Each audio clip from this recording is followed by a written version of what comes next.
जालना महानगरपालिकेत भाजप नगरसेवकांमध्ये तुफान राडा. कदीम जालना पोलीस ठाण्यात महावीर ढक्का यांच्यासह 11 ते 12 जणांवर गुन्हा दाखल. ठराव मंजुरीवरून वाद विकोपाला. स्थायी समिती सभापती अशोक पांगारकर यांच्या गटाशी धक्काबुक्की, मारहाणीचा आरोप. आज दिनांक 11 रोजी सोमवारी दुपारी 4 वाजता मिळालेल्या माहितीनुसार जालना महानगरपालिकेत आज आयोजित नगरसेवकांच्या बैठकीदरम्यान भाजपच्या 2 गटांमध्ये झालेल्या जोरदार वादामुळे राजकीय वातावरण चांगलेच तापले. ठराव मंजुरीच्या मुद्द्यावरून सुरू झालेला शाब्दिक वाद पुढे धक्काबुक्की आणि मारहाणीपर्यंत पोहोचल्यानं महानगरपालिका परिसरात मोठा गोंधळ उडाला.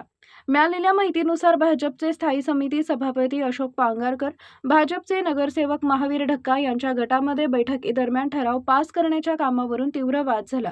सुरुवातीला दोन्ही गटांमध्ये जोरदार शाब्दिक चकमक झाली. त्यानंतर हा वाद अधिकच चिघळत महापौरांच्या दालनापर्यंत पोहोचला.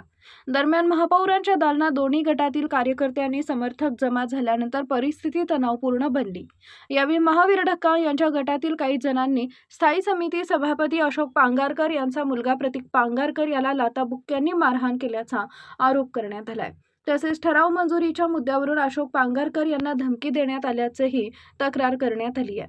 या प्रकरणी प्रतीक पांगारकर यांनी कदीम जालना पोलीस ठाण्यात फिर्याद दिल्यानंतर पोलिसांनी भाजप नगरसेवक महावीर ढक्का याच्यासह 11 ते 12 जणांविरोधात कलम 109(1), 351(2), 189, 190, 191, 2, 4, 25 प्रमाणे गुन्हा दाखल केलाय.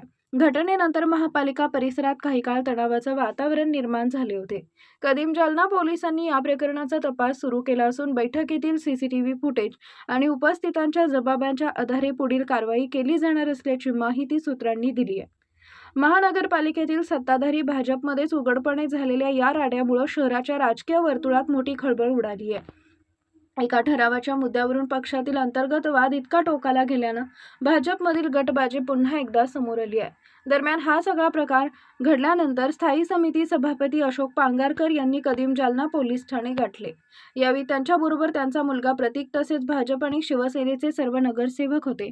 ढक्का यांच्या विरोधात यावेळी एकजूट दिसून आली असून विरोधी सर्वच नगरसेवक पांगारकर यांच्यासोबत दिसून आले.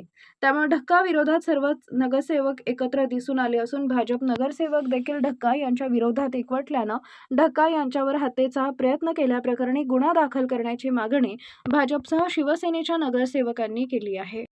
प्रतीक लक्ष्मीकांत पांगारकर यांच्या फिर्यादीवरून हा गुन्हा दाखल झालेला आहे. महावीर ढक्का, रणवीर ढक्का, सागर ढक्का आणि विक्रांत ढक्का आणि इतर 7 ते 8 लोकांच्या विरुद्ध हा गुन्हा दाखल आहे. सभागृहातल्या काहीतरी कामकाजावरनं वाद झाला आणि त्या वादाचं पर्यवेक्षण त्यांच्या वादामध्ये झालेले अशी फिर्याद त्यांनी दिलेली आहे प्रतीक पांगारकर यांनी. आणि त्यांच्या म्हणण्याप्रमाणे की त्यांच्यावर वडिलांवर अटॅक केलं. ते स्थायी समिती अध्यक्ष आहेत आणि मग मध्ये पडले प्रतीक आणि त्या दरम्यान त्यांच्या भोवतीला मार लागलेला आहे खंजीरचा. अशा आशयाची त्यांनी फिर्याद दिलेली आहे आणि तशा आशयाच्या फिर्यादीवरनं आपण तो गुन्हा दाखल केलेला आहे कदीम पोलीस स्टेशनला. पुढील तपास त्यामध्ये चालू आहे. तांत्रिक पुरावे, उपस्थित असणारे लोक यांच्याकडे चौकशी करून योग्य तो त्यामध्ये तपास आम्ही करत आहोत.